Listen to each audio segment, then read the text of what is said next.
హన్మకొండ జిల్లా ఆధ్వర్యంలో లగచర్ల రైతులపై అక్రమంగా కేసులు పెట్టి వారిపైన థర్డ్ డిగ్రీ ప్రయోగించి జైళ్లలో నిర్బంధించి రైతన్న చేతులకు బేడీలు వేసిన కాంగ్రెస్ ప్రభుత్వ నిరంకుశ అణచివేత విధానాలకు నిరసనగా రైతన్నలపై నమోదు చేసిన అక్రమ కేసులను ఎత్తివేసి వారిని వెంటనే విడుదల చేయాలని ప్రభుత్వాన్ని డిమాండ్ చేస్తూ హన్మకొండలోని డాక్టర్ బిఆర్ అంబేద్కర్ గారి విగ్రహానికి వినతి పత్రాన్ని వినయ్ భాస్కర్ సమర్పించారు. అనంతరం మాట్లాడుతూ రైతు వ్యతిరేకికి కాంగ్రెస్ దేశానికి అన్నం పెట్టే రైతన్నలను అరెస్ట్ చేయడం సిగ్గుచేటు. రైతులను నట్టేట ముంచుతున్న కాంగ్రెస్ ప్రభుత్వం రైతు బంధు చేశారు. సగం మంది కూడా రుణమాఫీ చేయకుండానే రుణమాఫీ పూర్తయిందన్నారు. వరి ధాన్యానికి బోనస్ బోగస్ అయింది. సాగు సాయానికి ఎగమానం పెట్టేశారు. రైతుకు సాగునీరు అందించేందుకు కాళేశ్వరం, పాలమూరు రంగారెడ్డి అంటే అనేక ప్రాజెక్టులను కట్టి రైతులకు 2 పంటలకు నీరు అందించడం జరిగింది. రైతులకు 24 గంటల ఉచిత విద్యుత్ని అందించడం జరిగింది. తెలంగాణ ఏర్పడే నాటికి 60 లక్షల క్వింటాలు ఉన్న వరి ధాన్యం దిగుమతిని 3 కోట్ల క్వింటాలకు పెంచి అన్నపూర్ణగా మార్చడం జరిగింది. బీఆర్ఎస్ హయాంలో వ్యవసాయం పండుగ అయింది. నేడు కాంగ్రెస్ హయాంలో దండగ అవుతుంది అన్నారు.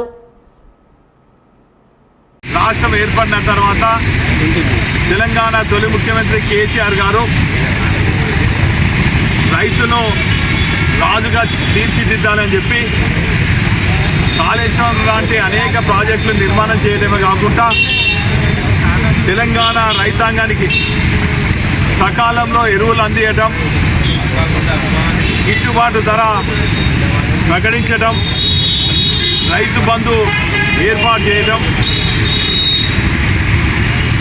రైతు బీమా ఏర్పాటు చేయటం, రైతు వేదికలు ఏర్పాటు చేయటం, రైతులకు సూచనలు ఇచ్చేదానికి అగ్రికల్చర్ ఆఫీసర్లను నియమించడం, ఈ తీరుగా 24 గంటల కరెంటుతో పాటు అనేక సదుపాయాలు కల్పించి దేశానికి అన్నం పెట్టే రైతాంగాన్ని రాజుగా తీర్చిదిద్దితే 10 ఏళ్లలో రైతులందరూ కూడా కేసీఆర్ గారి పాలనలో ఎంతో సంతోషంగా కంటి నిండా నిద్రపోతూ కడుపు నిండా తింటూ ఒక అన్నపూర్ణగా తెలంగాణ రాష్ట్రాన్ని మరి ఏలినటువంటి పరిస్థితి నుంచి గత 10 నెలల నుంచి 10 ఏళ్ల పాలనలో రైతాంగం అంతా కూడా